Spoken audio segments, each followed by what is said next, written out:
विजयदशमीच्या हार्दिक शुभेच्छा. तर विजयदशमीचा इतिहास जाणून घेण्याआधी आपल्याला सम्राट अशोक हे कोण होते हे जाणून घेणं खूप गरजेचं आहे. तर भारतातील पहिले चक्रवर्ती राजे कोण होते, तर ते सम्राट अशोक होते. हे भारतातील पहिले चक्रवर्ती राजे होते.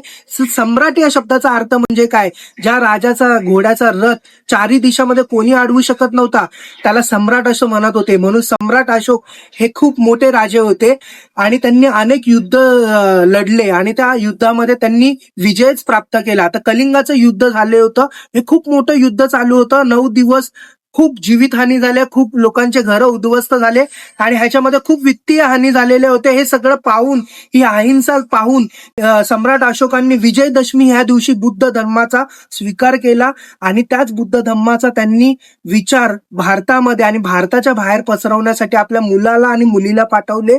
त्यामुळे विजयदशमीच्या हार्दिक शुभेच्छा. जय भीम, नमो बुद्धाय.